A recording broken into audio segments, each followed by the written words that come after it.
Good morning, everyone, and welcome back. Samard here, and today we're going to be talking about the absolute importance of building a firm foundation. Before we do, I want to take a second just to say thank you for all the love and support that you've shared over the last several days. With your help and your support, this message has already reached over 25 different countries, and I know that I could not do that without you, so thank you very much. I also want to encourage you to please continue to hit the like button down below. Let me know that these messages are resonating with you, and also to continue to hit the share button so we can get this message out to just as many people as we can that absolutely need it. Now, on our last episode, I left you with a challenge, and I hope that you've taken initiative on that challenge so we can grow and we can walk together. And one of the most important things that we can do as we get started is to make sure that we're setting a firm foundation. You see, in today's society, we have so many things that are instantaneous. We have touch of the button information. We have technology at our fingertips.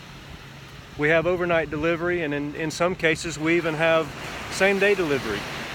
Everything that we do is very fast-paced and very rapid. And I want to make sure that when you're building your foundation, you do not fall into that pitfall and rush your foundation. It's so important. You see, I shared with you in my previous episode that I finally obtained my dream of becoming a martial artist. And with me obtaining that dream, there were many responsibilities that I was willing to accept, and I made the commitment to follow through with them. But I did not realize that within just a few short months, I had run into this same pitfall. I began to rush my journey. I began to rush my goal.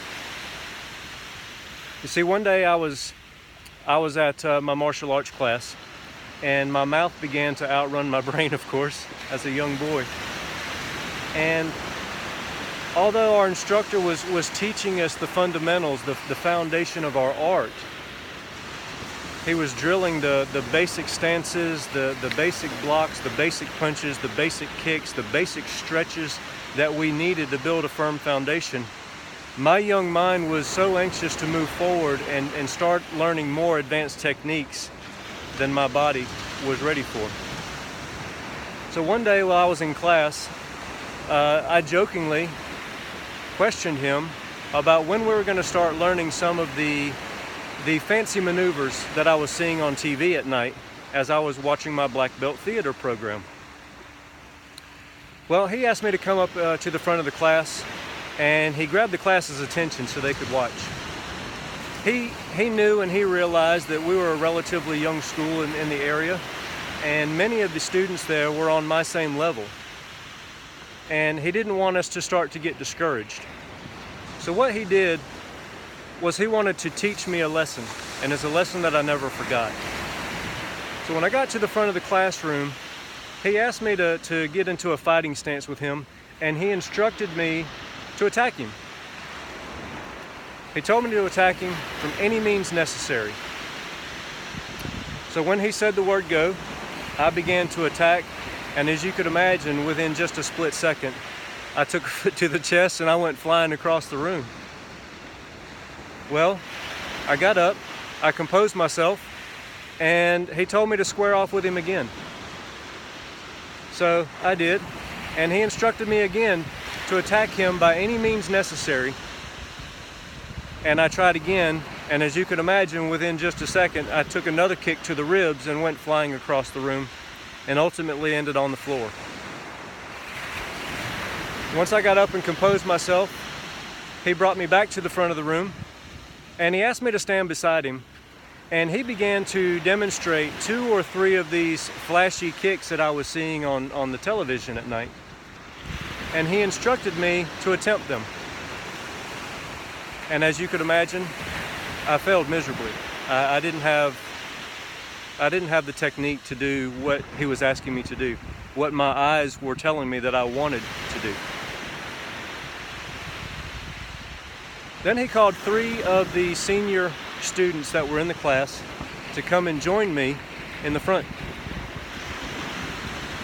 He instructed all 4 of us to encircle him and attack him by any means necessary.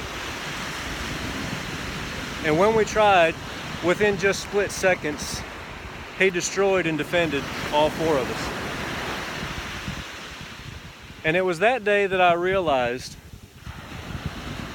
physically, I did not have the flexibility, the maneuverability, the power, the strength, the coordination, the timing, the speed.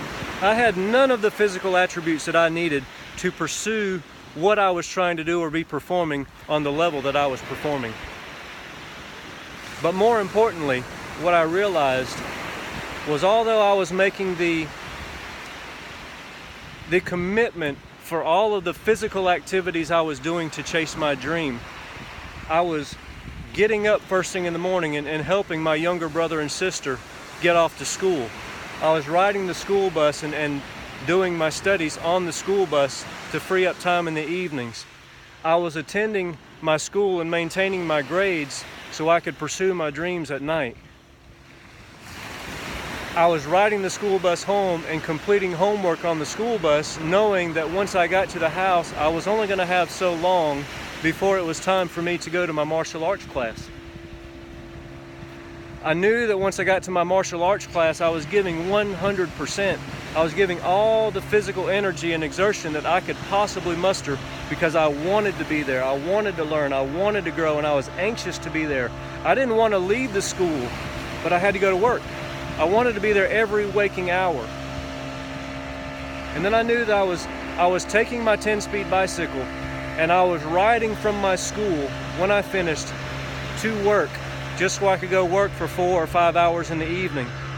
And sometimes I was working until 10, 11, sometimes 12 o'clock. And at 12 o'clock at night, I was riding home at 14 years of age on a bicycle just to start it all over again the next day.